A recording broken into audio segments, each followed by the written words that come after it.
good little town. They were lost and never found. Fallen leaves, fallen leaves, fallen leaves on the ground. Okay, the story of the mechanic is a pretty simple one. I'll explain it really fast because I am bad at explaining stories, so I'll explain it really simply. Jason Statham's character, Arthur Bishop, is a mechanic. Name of the film. But a mechanic is not a guy with a wrench and twists your bolts and stuff on your car, but he is actually a hitman who kills people in different ways than usual hitmen. Hitmen just go and like, screw it, kill, bang, dead. The mechanic goes in and kills them in specific ways the employer wants him to. If he wants him to go and kill them, like make it look like a suicide or something, or make it look like it was an accident, or make it look like someone else did it, then he has to do it as the employer wants. He doesn't do it his own way. It's not like Transporter, which Jason Statham is in, obviously. And he has to do it the way the employer wants him to do. So after some time in the film, he actually gets a request to actually kill one of his friends, his old-time friend played by Donald Sutherland, Harry McKinney, and he says, I don't want to do it, but 5 seconds later he's like, okay, so he kills him. This is really like 15 minutes into the film. He kills him and then meets up with his son, Steve McKinney, and he pretty much teaches him the ways of the mechanic because he knew all about this mechanic stuff because Donald Sutherland's character was Jason Statham's character's mentor. So he knows all about him and his father. And what happens is later on in the film, stuff happens, stuff blows up, and they pretty much have to go after the guy that made Jason Statham kill Ben Foster's father. So not really a spoiler there, it's obvious, but whatever. That's the story. I'm terrible at explaining stories, so I think it's a typical plot for a movie like this, but it's pretty good. You know, it has some cool characters, like the main characters, Ben Foster and Jason Statham, but I'll talk about that later. So overall, story ain't that bad. So let's go into the positives of the I really like the main characters of the film, like I said a couple seconds ago, but might as well start off the positives with what I just said.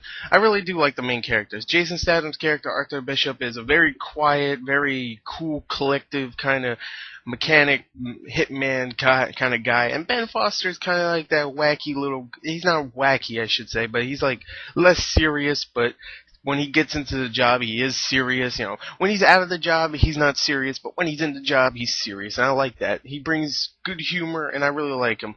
Other people like Donald Sutherland, he's in it for about 15 minutes, like right in the beginning, and he's pretty good. He's Donald Sutherland, so. And Tony Goldwyn is pretty good as the main bad guy that they have to go and chase down, and he's okay. And that's really the main people that are in the film. There's some ones here and there that are not really important, but that's really it. Those are the 4 that are in this that are the big stars of the film. And the main characters are great. I really do like them. And the acting overall is good. So there you go. There's 2 positives. The acting's good, and I like the main characters. So there you go. The story is pretty generic and cliched, but I thought it was still entertaining. There was some cool little twists here and there that were kind of obvious. Like the ending twist was kind of cool, kind of a little obvious, but kind of cool. And you know, I did like the story. I like the story. There you go. There's a positive. I like the story. I also really like the action in the film. It's a Jason Statham film, so it's not surprising that I do like the action in the film. Jason Statham's badass like always. Ben Foster is a cool addition to something like this. Ben Foster is one of my favorites, and I really liked him in this film. He was probably my favorite character. Jason Statham, he was the quiet kind of, oh, I'll kill anybody, you know, I'm a hitman, I'm badass. But, you know, Ben Foster brought the humor, like I said before, and I really liked him in this, and he was pretty badass, just like Jason Statham. He kept it up with Jason Statham. So overall, I really thought the action was really good in this film. Also, another positive, might sound like a weird little positive, but for a film that is a Jason Statham vehicle action pick and stuff, I thought the dialogue would be much worse. It's actually pretty good in this film. I actually like the dialogue. Sure, there's some cliches in here, like, oh, let's go, and stuff like that, you know, like, I'm badass, you know, badass dialogue here and there, but mostly from Jason Statham's character, which he doesn't talk all that much, but I thought the dialogue, for the most part, was pretty good. Ben Foster delivers on his lines, Jason Statham delivers on his lines, and, you know, even when they're cheesy, he delivers. So, overall, I thought the dialogue was not that bad. The movie also does not bore at all, really. I mean, it's only 90 minutes long, so when it flies by, it really does fly by, because I was like, damn, they just met, okay, the two main characters, they just met, and already badass stuff is happening, and it flew by after that. Right after you see Ben Foster's character, it just went phew, and I thought it was just a hell of a good time. Never got boring, and that's really the positives. I have to talk about the negatives. There's not really many negatives in the film because I just really enjoyed the film. I'll just say it right here. I really did, but I have to talk about some negatives, and I do have a couple, so let's talk about them. One negative I do have is Simon West, the director of this film.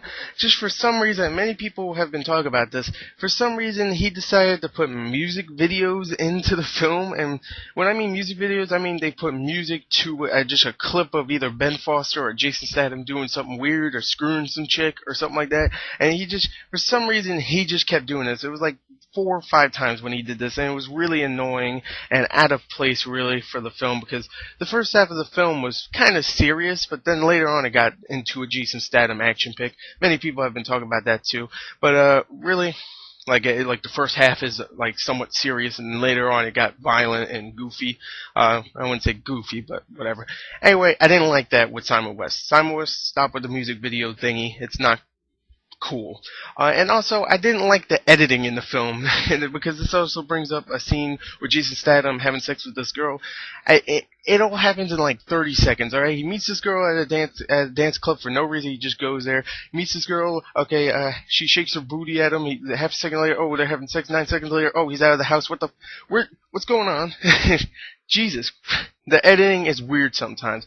Not really with the action, but mostly with the the sex scenes, I guess, and the music video parts and portions and stuff. Some of the camera angles are a little weird also.